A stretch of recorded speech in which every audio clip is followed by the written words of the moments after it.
Oliver twist अध्याय 26, जिसमें एक रहस्यमयी किरदार सामने आता है और इस कहानी से जुड़े कई महत्वपूर्ण काम किए और पूरे किए जाते हैं। बूढ़ा आदमी सड़क के कोने तक पहुंच चुका था, तब जाकर वह टोबी क्रैकेट की जानकारी का असर महसूस करने लगा। उसने अपनी तेज गति में कोई कमी नहीं की थी, लेकिन फिर भी वह उसी बेतरतीब ढंग से आगे बढ़ रहा था जब अचानक एक घोड़ागाड़ी तेजी से उसके पास से गुजरी और पैदल चलने वालों की जोरदार आवाज ने उसे फुटपाथ पर वापस धकेल दिया। मुख्य सड़कों से जितना हो सके बचते हुए केवल गलियों और संकरे रास्तों से होकर वह अंत में स्नो हिल पर पहुंचा। यहाँ वह पहले से भी तेज चलने लगा और तब तक नहीं रुका जब तक वह फिर से एक गली में मुड़ नहीं गया, और जैसे ही उसे महसूस हुआ कि वह अपने परिचित माहौल में है, वह अपनी सामान्य चाल में आ गया और उसे थोड़ा चैन मिला। स्नो हिल और होलबोर्न हिल जहां मिलते हैं, उसके पास ही दाईं ओर एक संकरी और अंधेरी गली खुलती है जो सफर्न हिल की ओर जाती है। इसके गंदे दुकानों में सेकंड हैंड रेशमी रुमालों के बड़े बड़े गट्ठर बिकने के लिए रखे होते हैं, जिनके आकार और डिजाइन अलग अलग होते हैं। यहाँ वो व्यापारी रहते हैं जो इन्हें चोरों से खरीदते हैं। सैकड़ों रुमाल खिड़कियों के बाहर खूंटी पर लटकते रहते हैं या दरवाजों पर लहराते हैं, और अंदर की अलमारियां भी इन्हीं से भरी होती हैं। भले ही फील्ड लेन की जगह सीमित हो, फिर भी इसमें नाई, एक कॉफी शॉप, एक बियर शॉप और एक तले हुए मछली का गोदाम है। यह एक छोटा व्यापारिक उपनिवेश है, छोटी चोरी का बाजार, जहां सुबह सुबह और शाम ढलते समय चुपचाप व्यापारी आते हैं जो पीछे के अंधेरे कमरों में व्यापार करते हैं, और जितनी चुपचाप आते हैं उतनी ही चुपचाप चले जाते हैं। यहाँ कपड़े के व्यापारी, जूते के मरम्मत करने वाले और रद्दी व्यापारी अपनी चीजें छोटे चोरों के लिए विज्ञापन की तरह दिखाते हैं। यहाँ पुराने लोहे और हड्डियों के ढेर और सड़े हुए ऊनी और लिनन कपड़ों के टुकड़े गंदे तहखानों में सड़ते रहते हैं। यही वह जगह थी जहाँ यहूदी ने कदम रखा। वह गलियों के पीले से दिखने वाले लोगों के बीच अच्छी तरह से जाना जाता था। जो लोग खरीदने या बेचने के लिए तैयार खड़े थे, उन्होंने उसे देखते ही परिचित अंदाज में सिर हिलाया। उसने भी उसी तरह से जवाब दिया, लेकिन किसी से ज्यादा बातचीत नहीं की जब तक कि वह गली के अंत तक नहीं पहुंच गया, और वहां उसने एक छोटे कद के विक्रेता से बात की जिसने अपने शरीर का जितना हिस्सा एक छोटे बच्चे की कुर्सी में आ सकता था ठूंस लिया था और अपने गोदाम के दरवाजे पर बैठकर चुपचाप पाइप पी रहा था। अरे, आपको देखकर तो आंखों की बीमारी भी ठीक हो जाए, मिस्टर फेगिन, उस सम्माननीय व्यापारी ने यहूदी के उसके स्वास्थ्य के बारे में पूछने पर जवाब दिया। यह इलाका थोड़ा गर्म था, लाइवली, फेगिन ने अपनी भौहें उठाते हुए कहा और अपने हाथ कंधों पर रख लिए। हाँ, मैंने यह शिकायत पहले भी एक दो बार सुनी है, व्यापारी ने जवाब दिया, लेकिन जल्दी ही सब ठीक हो जाता है, क्या आपको ऐसा नहीं लगता? फेगिन ने हाँ में सिर हिलाया। सफर्न हिल की ओर इशारा करते हुए उसने पूछा कि क्या वहां आज कोई है? क्रिपल्स में, आदमी ने पूछा। यहूदी ने सिर हिलाया। जरा देखूं, व्यापारी ने सोचा। हाँ, उनमें से कुछ आधा दर्जन लोग वहां गए हैं जिन्हें मैं जानता हूं। मुझे नहीं लगता कि तुम्हारा दोस्त वहां है। साइक्स तो नहीं है ना? यहूदी ने निराश चेहरे के साथ पूछा। नहीं, जैसे वकील कहते हैं, गैर मौजूद, छोटे आदमी ने सिर हिलाते हुए कहा और चालाकी से मुस्कुराया। क्या आज रात मेरे काम की कोई चीज है? आज रात कुछ नहीं, यहूदी ने कहा और चलने लगा। क्या तुम क्रिपल्स जा रहे हो? फेगिन, छोटे आदमी ने पीछे से पुकारा। रुको, मुझे कोई ऐतराज नहीं अगर मैं भी वहां तुम्हारे साथ एक घूंट ले लूं। लेकिन जैसे ही यहूदी ने पीछे मुड़कर देखा और हाथ हिलाकर इशारा किया कि वह अकेला रहना पसंद करेगा, और इसके अलावा छोटा आदमी खुद को कुर्सी से आसानी से छुड़ा नहीं सका। क्रिपल्स की जगह कुछ समय के लिए मिस्टर लाइवली की उपस्थिति से वंचित रही।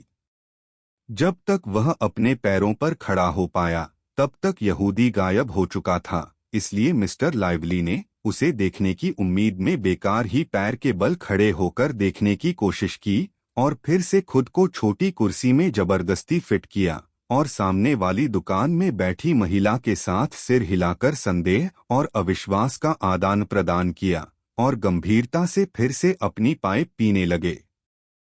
द थ्री क्रिपल्स या बल्कि क्रिपल्स, जो इसके संरक्षकों के बीच लोकप्रिय रूप से इस सार्वजनिक घर के नाम से जाना जाता था, वही जगह थी जहां मिस्टर साइक्स और उनका कुत्ता पहले से ही मौजूद थे।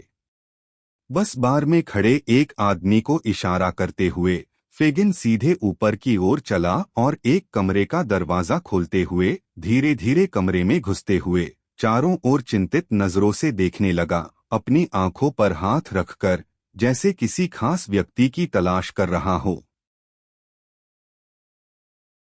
कमरा 2 गैस लाइटों से रोशन था, जिनकी चमक को बाहर से दिखने से रोकने के लिए जंगलेदार शटर और लाल रंग के मुरझाए हुए पर्दे पूरी तरह से खींचे गए थे। छत को काले रंग से रंगा गया था ताकि लैंप की रोशनी से उसकी रंगत खराब न हो, और जगह इतनी घनी तंबाकू के धुएं से भरी थी कि शुरुआत में वहां कुछ भी देख पाना मुश्किल था। धीरे धीरे जब दरवाजे के खुलने से कुछ धुआं बाहर निकलने लगा तो एक समूह के सिर दिखाई देने लगे, जितना अस्पष्ट शोर उनके कानों तक पहुंचा। और जैसे जैसे आंखें इस दृश्य की आदी होती गईं, दर्शक धीरे धीरे एक बड़ी भीड़ की मौजूदगी का एहसास करने लगे, जिसमें पुरुष और महिलाएं एक लंबे मेज के चारों ओर बैठे थे, जिसका ऊपरी सिरा वह अध्यक्ष था, जिसके हाथ में कार्यालय की एक हथौड़ी थी, जबकि एक पेशेवर सज्जन जिनकी नाक नीली हो गई थी और उनका चेहरा दांत दर्द से आराम पाने के लिए बंधा हुआ था, कोने में एक बजते हुए पियानो पर बैठे थे।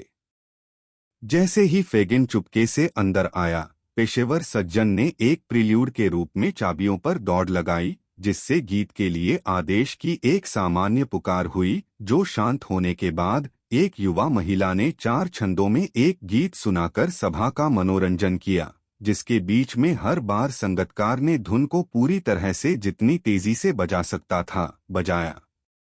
जब यह समाप्त हो गया तो अध्यक्ष ने एक विचार प्रकट किया, जिसके बाद अध्यक्ष के दाएं और बाएं बैठे पेशेवर सज्जनों ने एक युगल गीत की पेशकश की और उसे जोरदार तालियों के साथ गाया। इस समूह में कुछ चेहरे दिलचस्प रूप से प्रमुख दिखते थे। वहां स्वयं अध्यक्ष, जो घर का मालिक था एक मोटा, भद्दा और भारी कद का व्यक्ति, जो गाने के दौरान अपनी आंखें इधर-उधर घुमा रहा था और ऐसा लग रहा था कि उसने खुद को हंसी खुशी के लिए समर्पित कर दिया है, लेकिन वह हर एक बात पर नजर रख रहा था और हर एक शब्द सुन रहा था, और वो भी बड़े ध्यान से। उसके पास गायक बैठे थे, जो पेशेवर उदासीनता के साथ कंपनी के प्रशंसाओं को ग्रहण कर रहे थे और बारी बारी से उन्हें आधा दर्जन शराब और पानी के गिलासों की पेशकश की जा रही थी, जो उनके ज्यादा उत्साही प्रशंसकों द्वारा दी जा रही थी, जिनके चेहरे लगभग हर बुराई की अभिव्यक्ति हर स्तर पर अपनी भयावहता से ध्यान आकर्षित कर रहे थे। चालाकी, क्रूरता और शराबखोरी के सभी चरण वहां अपने सबसे प्रबल रूप में दिख रहे थे, और महिलाएं, कुछ जिनकी शुरुआती ताजगी की आखिरी झलक लगभग गायब होती हुई दिख रही थी, अन्य जिनके लिंग के सभी चिन्ह और निशान पूरी तरह से मिट चुके थे और केवल अपराध और बर्बादी के गंदे अवशेष प्रस्तुत कर रहे थे। कुछ केवल लड़कियां थीं, अन्य युवा महिलाएं थीं, और कोई भी अपने जीवन के चरम से परे नहीं थी। इस निराशाजनक दृश्य का सबसे अंधकारमय और दुखद हिस्सा बनाती थीं। फेगिन किसी गंभीर भावना से परेशान हुए बिना इन घटनाओं के दौरान चेहरों को बारीकी से देखता रहा, लेकिन जाहिर तौर पर उसे वह चेहरा नहीं मिला जिसकी उसे तलाश थी। अंत में अध्यक्ष की नजर पकड़ने में सफल होते हुए उसने उसे हल्के से इशारा किया और कमरे से वैसे ही चुपचाप बाहर निकल गया। जैसे वह अंदर आया था। क्या आपके लिए कुछ कर सकता हूँ, मिस्टर फेगिन? उस आदमी ने पूछा जब वह उसका पीछा करते हुए बाहर आया। क्या आप हमारे साथ शामिल नहीं होंगे? हर कोई बहुत खुश होगा। यहूदी ने अधीरता से सिर हिलाया और फुसफुसाकर कहा, क्या वह यहाँ है? नहीं, आदमी ने जवाब दिया। और बार्नी की कोई खबर? फेगिन ने पूछा। कोई नहीं, क्रिपल्स का मालिक, क्योंकि वह वही था, ने जवाब दिया। वह तब तक हिलेगा नहीं जब तक सब कुछ सुरक्षित नहीं हो जाता। यकीन रखो, वे वहां पूरी तरह से सर्तक हैं, और अगर उसने कोई हरकत की तो वह सब कुछ उजागर कर देगा। बार्नी बिल्कुल ठीक है, वरना मैं सुन चुका होता। मुझे यकीन है बार्नी सब कुछ सही तरीके से संभाल रहा है। उसे उस पर छोड़ दो। क्या वह आज रात यहाँ होगा? यहूदी ने पहले की तरह उसी शब्द पर जोर देते हुए पूछा। मॉन्क्स, तुम्हारा मतलब है? मालिक ने हिचकिचाते हुए पूछा। यहूदी ने कहा। हाँ, पक्का है, आदमी ने अपनी सोने की घड़ी जेब से निकालते हुए कहा। मैंने उसे अब तक यहाँ आने की उम्मीद की थी। अगर तुम 10 मिनट रुको तो वो। नहीं नहीं, यहूदी ने जल्दी से कहा, जैसे कि वह उस व्यक्ति से मिलना चाहता था लेकिन उसकी गैरमौजूदगी से राहत भी महसूस कर रहा हो। उसे बता देना कि मैं उससे मिलने यहाँ आया था और उसे आज रात मुझसे मिलने आना होगा। नहीं, कहो कि कल आए। अब जबकि वह यहाँ नहीं है तो कल ही सही रहेगा। ठीक है, आदमी ने कहा। और कुछ? अभी के लिए और कुछ नहीं, यहूदी ने कहा, सीढ़ियों से नीचे उतरते हुए। सुनो, दूसरे ने रेलिंग के ऊपर से झांकते हुए और धीमी आवाज में कहा, क्या समय है बेवकूफ बनाने के लिए? मैंने फिल बारकर को इतनी शराब पिला दी है कि बच्चा भी उसे पकड़ सकता है। आह! लेकिन यह फिल बारकर का समय नहीं है, यहूदी ने ऊपर देखते हुए कहा। फिल को जाने से पहले कुछ और काम करना है तो जाओ, वापस अपनी पार्टी में जाओ और उनसे कहो कि जब तक मस्ती कर सकते हैं कर लें। हाँ हाँ हाँ, मालिक ने बूढ़े आदमी की हंसी का जवाब दिया और वापस अपने मेहमानों के पास चला गया। यहूदी जैसे ही अकेला हुआ, उसका चेहरा फिर से चिंता और विचारों से भर गया। थोड़ी देर सोचने के बाद उसने एक कैब बुलाई और ड्राइवर से बेथन ग्रीन की ओर चलने के लिए कहा। उसने ड्राइवर को मिस्टर साइक्स के घर से कुछ दूरी पर छोड़ दिया और बाकी की दूरी पैदल तय की। अब यहूदी बुदबुदाया जब उसने दरवाजे पर दस्तक दी, अगर यहाँ कोई गहरी चाल चल रही है तो मैं इसे तुमसे निकाल ही लूंगा, लड़की, चाहे तुम कितनी भी चालाक हो। महिला ने कहा कि वह अपने कमरे में है। फेगिन चुपचाप ऊपर चढ़ा और बिना कोई औपचारिकता किए कमरे में प्रवेश कर गया। लड़की अकेली थी, वह अपना सिर मेज पर रखे हुए थी और उसके बाल बिखरे हुए थे। वह पी रखी है, यहूदी ने ठंडे मन से सोचा, या शायद वह बस दुखी है। बूढ़े आदमी ने दरवाजा बंद करने के लिए मुड़ते हुए यह सोचा। दरवाजा बंद करने की आवाज से लड़की जाग गई। उसने ध्यान से उसकी चालाकी भरी शक्ल को देखा और टोबी क्रैकेट की कहानी सुनाने पर सवाल किया। जब कहानी खत्म हुई तो वह फिर से अपने पहले वाले अंदाज में बैठ गई, लेकिन उसने एक भी शब्द नहीं कहा। उसने जलती हुई मोमबत्ती को झुंझलाकर दूर धकेल दिया और एक दो बार जब उसने बेचैनी से अपनी स्थिति बदली तो अपने पैरों को जमीन पर घसीटा, लेकिन बस यही सब हुआ। खामोशी के दौरान यहूदी ने कमरे में बेचैनी से इधर-उधर देखा, जैसे यह पक्का करना चाहता हो कि साइक्स ने चोरी छिपे वापसी तो नहीं की। अपनी जांच से संतुष्ट होते हुए उसने 2-3 बार खांसा और बातचीत शुरू करने की कोशिश की, लेकिन लड़की ने उसकी उतनी ही अनदेखी की जितनी कि वह पत्थर की होती। आखिरकार उसने फिर से कोशिश की और अपने हाथ रगड़ते हुए सबसे मिलनसार अंदाज में कहा, तुम्हें क्या लगता है बिल अब कहाँ होगा मेरी प्यारी? लड़की ने कुछ अस्पष्ट सा जवाब दिया, जैसे कि उसे नहीं पता, और उसकी आवाज से लग रहा था कि वह रो रही थी। और लड़का यहूदी ने उसकी शक्ल देखने की कोशिश करते हुए कहा, बेचारा छोटा बच्चा। नैन्सी, उसे एक खाई में छोड़ दिया गया, बस सोचो। बच्चा, लड़की ने अचानक ऊपर देखते हुए कहा, जहां है वहीं ठीक है, हमारे बीच रहने से बेहतर, और अगर बिल को इससे कोई नुकसान नहीं होता तो मुझे उम्मीद है कि वह खाई में मरा पड़ा हो और उसकी हड्डियां वहीं सड़ जाएं। क्या? यहूदी ने हैरानी से चिल्लाया। हाँ, मैं ऐसा ही चाहती हूँ, लड़की ने उसकी नजरों में नजरें डालते हुए जवाब दिया। मैं खुश होऊंगी कि वह मेरी आंखों के सामने से चला जाए, और यह जानकर कि सबसे बुरा खत्म हो गया। मैं उसे अपने पास नहीं देख सकती। उसे देखना मुझे अपने आप से और तुम सबसे नफरत करने पर मजबूर कर देता है। बकवास, यहूदी ने हिकारत से कहा। तुमने शराब पी रखी है। क्या मैं हूं? लड़की ने कड़वाहट से चिल्लाते हुए कहा। यह तुम्हारी गलती नहीं है अगर मैं नहीं हूं।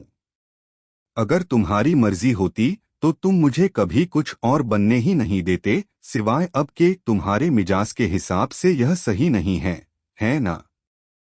नहीं, यहूदी ने गुस्से से जवाब दिया। यह सही नहीं है तो बदल दो इसे, लड़की ने हंसते हुए कहा। बदल दूं? यहूदी ने चिढ़कर कहा, अपने साथी की अड़ियलता और रात की परेशानियों से बुरी तरह तंग आकर। मैं इसे बदल दूंगा। सुनो मुझे, तुम गंवार।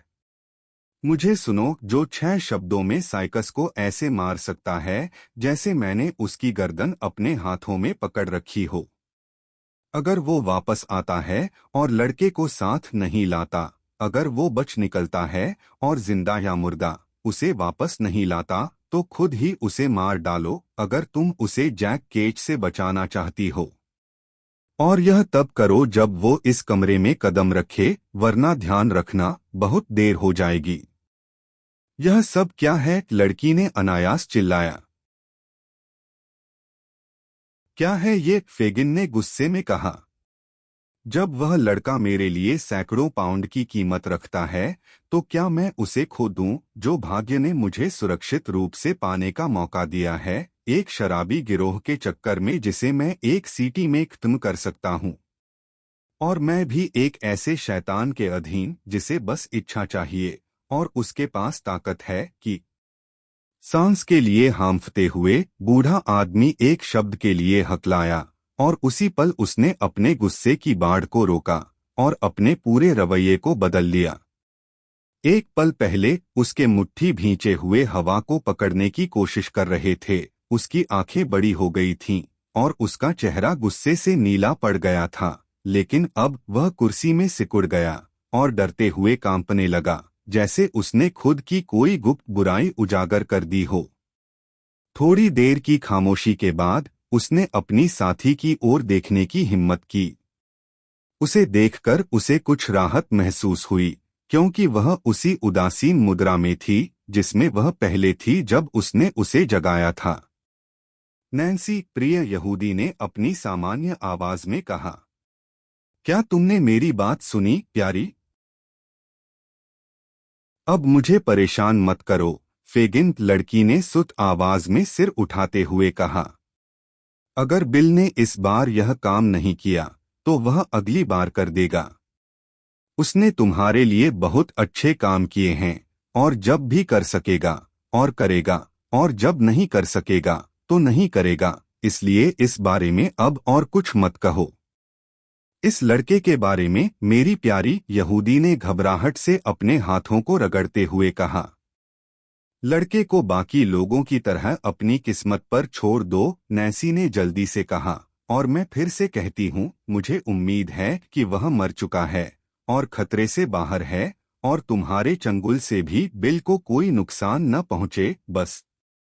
और अगर टोबी साफ साफ बच गया तो बिल भी सुरक्षित रहेगा, क्योंकि बिल हर बार टोबी से ज्यादा काबिल है। और जो मैं कह रहा था उस बारे में, मेरी प्यारी, यहूदी ने अपनी चमकती आंखों को उस पर टिकाते हुए कहा। तुम्हें फिर से सब कुछ कहना होगा अगर तुम मुझसे कुछ करवाना चाहते हो, नैन्सी ने जवाब दिया, और अगर ऐसा है तो तुम्हें कल तक इंतजार करना चाहिए। तुमने मुझे एक पल के लिए उकसा दिया था, लेकिन अब मैं फिर से सुस्त हो गई हूँ। फेगिन ने कई और सवाल पूछे, सभी इसी कोशिश में कि लड़की ने उसके अनजाने में दिए गए इशारों से कुछ सीखा है या नहीं, लेकिन उसने इतनी आसानी से जवाब दिए और उसकी नजरों की जांच से वह इतनी बेपरवाह दिखी कि यहूदी का यह शक और पक्का हो गया कि उसने शराब पी रखी है। वास्तव में नैन्सी भी उस कमजोरी से अछूती नहीं थी जो यहूदी की महिला शागिर्दों में आम थी, और अपने शुरुआती वर्षों में उन्हें इसे बढ़ावा ही दिया गया था, रोका नहीं गया था। उसकी अस्तव्यस्त हालत और कमरे में फैली हुई तीव्र शराब की गंध ने यहूदी के शक को और मजबूत कर दिया, और जब उपरोक्त वर्णित हिंसक प्रतिक्रिया के बाद वह पहले सुस्ती में और फिर मिश्रित भावनाओं में बदल गई, जिसके तहत वह कभी कभी रोती और अगले ही पल जोर जोर से बोलने लगती, कभी हार मत मानो, और यह अंदाजे लगाने लगती कि जब तक कोई महिला या पुरुष खुश हैं तब तक संभावनाएं क्या हो सकती हैं। तब मिस्टर फेगिन, जिन्हें ऐसे मामलों का अच्छा खासा अनुभव था, ने बड़ी संतुष्टि से देखा कि वह बहुत गहरे में डूबी हुई थी। अपना मन हल्का करने के बाद और उस लड़की को वह सब बताने का उद्देश्य पूरा करने के बाद जो उसने उस रात सुना था, और यह सुनिश्चित कर लेने के बाद कि साइकस वापस नहीं आया है, मिस्टर फेगिन फिर से अपने घर की ओर चल पड़े, अपनी युवा साथी को टेबल पर सिर रखकर सोते हुए छोड़कर। यह लगभग आधी रात का समय था। मौसम अंधेरा और बेहद ठंडा था, इसलिए उसे वहां ठहरने की कोई बड़ी इच्छा नहीं थी। तेज हवा जो सड़कों से गुजर रही थी, उसने उन्हें धूल और कीचड़ की तरह यात्रियों से भी खाली कर दिया था, क्योंकि बहुत कम लोग बाहर थे, और जो थे वे जल्दी जल्दी घर की ओर भागते हुए दिख रहे थे। हालांकि हवा यहूदी के पक्ष में थी, और वह सीधे उसके सामने चलने लगा, कांपता और ठिठुरता हुआ, जैसे हर नया झोंका उसे बुरी तरह धकेलता हुआ आगे बढ़ा रहा हो। वह अपनी गली के कोने तक पहुंच चुका था और दरवाजे की चाबी ढूंढने के लिए अपनी जेब में हाथ डाल रहा था, तभी एक अंधेरी आकृति गहरी छाया से निकलकर सड़क पार करती हुई बिना किसी के ध्यान में आए उसके पास आ गई। फेगिन, एक आवाज ने उसके कान के पास फुसफुसाया। यहूदी ने तेजी से मुड़ते हुए कहा, क्या यह? हाँ, अजनबी ने बीच में ही कहा। मैं यहाँ 2 घंटे से इंतजार कर रहा हूँ। तुम शैतान के घर में कहाँ थे? तुम्हारे काम पर, मेरे प्यारे, यहूदी ने अपने साथी की ओर चिंतित निगाह डालते हुए कहा, और बात करते हुए अपनी रफ्तार धीमी कर दी। सारी रात तुम्हारे काम पर था। ओह बेशक, अजनबी ने तिरस्कार भरे स्वर में कहा। अच्छा, और इसका नतीजा क्या निकला? कुछ अच्छा नहीं, यहूदी ने कहा। कुछ बुरा तो नहीं, मुझे उम्मीद है। अजनबी ने अचानक रुकते हुए और अपने साथी की ओर चौंक कर देखा। यहूदी ने सिर हिलाया और जवाब देने वाला था, तभी अजनबी ने उसे रोकते हुए घर की ओर इशारा किया, जहां तक वे अब पहुंच चुके थे। उसने कहा कि जो कुछ कहना है उसे अंदर कहो, क्योंकि ठंड में खड़े खड़े उसका खून जम गया है और हवा उसकी हड्डियों के आर पार हो रही है। फेगिन ने ऐसे देखा जैसे वह इस अजीब समय पर किसी मेहमान को घर ले जाने से खुद को बचा सकता, और वास्तव में कुछ बड़बड़ाया कि घर में आग नहीं जल रही है, लेकिन उसके साथी ने अपने अनुरोध को सख्ती से दोहराया तो उसने दरवाजा खोला और उससे कहा कि धीरे से बंद कर दे, जबकि वह रोशनी ले आता है। यह कब्र जैसा अंधेरा है, आदमी ने कुछ कदम आगे बढ़ते हुए कहा। जल्दी करो, दरवाजा बंद कर दो, फेगिन ने गलियारे के अंत से फुसफुसाया। जैसे ही उसने कहा, दरवाजा जोर से बंद हो गया। यह मेरी वजह से नहीं हुआ, दूसरे आदमी ने कहा, रास्ता टटोलते हुए। हवा ने इसे बंद किया या यह खुद ही बंद हो गया, एक तो इनमें से। जल्दी से रोशनी लाओ, वरना मैं इस बदकिस्मत जगह में अपना सिर फोड़ लूंगा। फेगिन धीरे धीरे रसोई की सीढ़ियों से नीचे उतरा। थोड़ी देर के बाद वह जलती हुई मोमबत्ती और यह सूचना लेकर लौटा कि टोबी क्रैकेट नीचे के कमरे में सो रहा है और लड़के सामने वाले कमरे में हैं। उसने आदमी को इशारे से अपने पीछे आने को कहा और ऊपर की ओर चलने लगा। हम जो कुछ कहना है वो यही कह सकते हैं, मेरे प्यारे, यहूदी ने पहली मंजिल पर एक दरवाजा खोलते हुए कहा, और क्योंकि खिड़कियों में छेद हैं और हम अपने पड़ोसियों को रोशनी नहीं दिखाते, हम मोमबत्ती को सीढ़ियों पर रख देंगे वहां। इन शब्दों के साथ यहूदी झुक गया और मोमबत्ती को सीढ़ियों के एक ऊपरी हिस्से पर कमरे के दरवाजे के ठीक सामने रख दिया। यह करने के बाद उसने कमरे में प्रवेश किया, जो सभी फर्नीचर से खाली था, सिवाय एक टूटी हुई कुर्सी और एक पुरानी सोफे के जो दरवाजे के पीछे रखी थी। इसी सोफे पर अजनबी थके हुए व्यक्ति की तरह बैठ गया और यहूदी ने उसके सामने कुर्सी खींचकर बैठा दी और वे आमने सामने बैठ गए।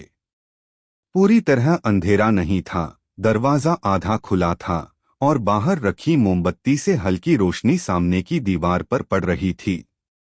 उन्होंने कुछ समय तक फुसफुसाते हुए बातें की। हालांकि बातचीत का कुछ भी साफ साफ सुनाई नहीं दे रहा था, लेकिन कोई सुनने वाला आसानी से देख सकता था कि फेगिन खुद को अजनबी की कुछ बातों से बचाने की कोशिश कर रहा था और अजनबी बहुत चिढ़ा हुआ था। वे इस तरह लगभग 15 मिनट या उससे अधिक समय तक बात कर रहे थे। तभी मोंक्स, जिस नाम से यहूदी ने कई बार उस अजनबी व्यक्ति को पुकारा था, ने अपनी आवाज थोड़ी तेज करते हुए कहा, मैं फिर कहता हूँ, योजना बहुत खराब थी। उसे यहाँ बाकियों के साथ क्यों नहीं रखा और तुरंत उसे एक चालाक, रोते धोते चोर में क्यों नहीं बदल दिया? सुनो इसे, यहूदी ने कंधे उचकाते हुए कहा। क्यों, क्या तुम कहना चाहते हो कि तुम ऐसा नहीं कर सकते थे? अगर तुम चाहते, मॉन्क्स ने सख्ती से पूछा। क्या तुमने ऐसा दूसरे लड़कों के साथ कई बार नहीं किया है? अगर तुम्हारे पास 1 साल की भी धीरज होती तो क्या तुम उसे दोषी ठहराकर उसे सुरक्षित तरीके से देश से बाहर नहीं भेज सकते थे, शायद हमेशा के लिए? यह किसके लिए फायदेमंद होता, मेरे प्यारे? यहूदी ने विनम्रता से पूछा। मेरे लिए, मॉन्क्स ने जवाब दिया। लेकिन मेरे लिए नहीं, यहूदी ने नम्रतापूर्वक कहा। वह मेरे लिए काम का हो सकता था। जब दो पक्ष किसी सौदे में होते हैं तो दोनों के हितों का ध्यान रखा जाना चाहिए, क्या यह सही नहीं है, मेरे अच्छे दोस्त? फिर क्या, मॉन्क्स ने पूछा। मैंने देखा कि उसे इस धंधे में लाना आसान नहीं था, यहूदी ने जवाब दिया। वह बाकी लड़कों जैसा नहीं था। शाप उस पर, आदमी ने बड़बड़ाया, वरना वह कब का चोर बन गया होता। मेरे पास उसे और बुरा बनाने का कोई तरीका नहीं था, यहूदी ने उसके चेहरे के भावों को ध्यान से देखते हुए कहा। उसका हाथ इसमें नहीं था। मेरे पास उसे डराने के लिए कुछ नहीं था और हमें हमेशा शुरुआत में ऐसा कुछ चाहिए होता है, वरना हमारी मेहनत बेकार जाती है। मैं क्या कर सकता था? उसे डॉजर और चार्ली के साथ बाहर भेजता। हमने इसका नतीजा पहले ही देखा था, मेरे प्यारे, मैं हम सब के लिए कांप गया था। यह मेरी गलती नहीं थी, मॉन्क्स ने कहा। नहीं नहीं मेरे प्यारे, यहूदी ने फिर कहा। और अब मैं इससे शिकायत नहीं करता, क्योंकि अगर यह नहीं हुआ होता तो शायद तुमने कभी उस लड़के पर नजर भी नहीं डाली होती और न ही यह पता चलता कि वही लड़का था जिसे तुम ढूंढ रहे थे। खैर, मैंने उसे तुम्हारे लिए वापस लाया लड़की के जरिए, और फिर वह उसे पसंद करने लगी। उस लड़की का गला घोंट दो, मॉन्क्स ने अधीरता से कहा। अभी हम ऐसा नहीं कर सकते, मेरे प्यारे, यहूदी ने मुस्कुराते हुए कहा। और वैसे भी यह हमारे तरीके में नहीं है। एक दिन मुझे खुद ऐसा करवाने की जरूरत पड़ सकती है। मुझे इन लड़कियों के बारे में पता है, मॉन्क्स, अच्छी तरह। जैसे ही लड़का थोड़ा सख्त होगा, वह उसके बारे में लकड़ी के टुकड़े से ज्यादा परवाह नहीं करेगी। तुम चाहते हो कि वह चोर बने। अगर वह जिंदा है तो मैं उसे अभी से चोर बना सकता हूँ। और अगर अगर यहूदी ने धीरे से उसके करीब आते हुए कहा, यह संभव नहीं है, समझो। लेकिन अगर सबसे बुरा हो जाए और वह मर चुका हो। अगर वह मर गया है तो इसमें मेरी गलती नहीं है। दूसरे आदमी ने डर के साथ यहूदी का हाथ पकड़ते हुए कहा, यह याद रखना, फेगिंग, मेरा इससे कोई लेना देना नहीं था। मैंने शुरू से ही कहा था, उसकी मौत के अलावा कुछ भी। मैं खून नहीं बहाऊंगा। यह हमेशा सामने आ ही जाता है और इंसान को सताकर रख देता है। अगर उन्होंने उसे गोली मार दी तो उसकी वजह मैं नहीं था, तुम सुन रहे हो। इस नरक की जगह को आग लगा दो। वह क्या था? क्या यहूदी चिल्लाया, कायर को पकड़ते हुए, जब वह उछलकर खड़ा हो गया। कहाँ? वहां आदमी ने सामने की दीवार की ओर इशारा करते हुए कहा। मैंने एक औरत की परछाई देखी, एक चोगे और टोपी में, दीवार के पास से गुजरती हुई, जैसे हवा का झोंका। यहूदी ने उसे छोड़ दिया और वे दोनों तेजी से कमरे से बाहर भागे। मोमबत्ती जो हवा से बुझने वाली थी, वहीं रखी थी जहां पहले रखी गई थी। उसने उन्हें सिर्फ खाली सीढ़ियां और उनके सफेद चेहरे दिखाए। वे ध्यान से सुनते रहे। घर में गहरा सन्नाटा था। यह तुम्हारी कल्पना है, यहूदी ने कहा, रोशनी उठाते हुए और अपने साथी की ओर मुड़ते हुए। मैं कसम खाता हूं, मैंने इसे देखा, मॉन्क्स ने कांपते हुए जवाब दिया। जब मैंने पहली बार देखा तब वह झुकी हुई थी, और जब मैंने बात की तो वह भाग गई। यहूदी ने अपने साथी के पीले चेहरे की ओर तिरस्कारपूर्ण नजर डाली और उसे बताया कि अगर वह चाहे तो उसका पीछा कर सकता है, और फिर वह सीढ़ियों पर चढ़ने लगा। उन्होंने सभी कमरों की जांच की, वे ठंडे, खाली और सूने थे। वे गलियारे में उतरे और वहां से नीचे के तहखानों में गए। दीवारों पर हरी सीलन जमी हुई थी, घोंघे और स्लग के निशान मोमबत्ती की रोशनी में चमक रहे थे, लेकिन वहां सब कुछ मौत जैसा शांत था। अब क्या सोचते हो? यहूदी ने कहा, जब वे फिर से गलियारे में आ गए। हमारे अलावा घर में टोबी और लड़कों के सिवा कोई और नहीं है, और वे सुरक्षित हैं। देखो यहाँ। इस बात को साबित करने के लिए यहूदी ने अपनी जेब से 2 चाबियां निकाली और समझाया कि जब वह पहली बार नीचे गया तो उसने उन्हें अंदर बंद कर दिया था, ताकि बातचीत में कोई खलल न पड़े। इस बढ़ते सबूत ने मिस्टर मॉन्क्स को पूरी तरह से हिला दिया।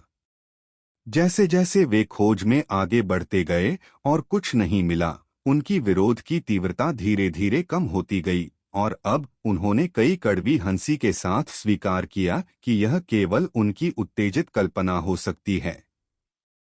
हालांकि उन्होंने उस रात के लिए फिर से बातचीत शुरू करने से इनकार कर दिया, अचानक याद करते हुए कि रात का 1 बज चुका था। और इस तरह दोनों एक दूसरे से विदा हो गए।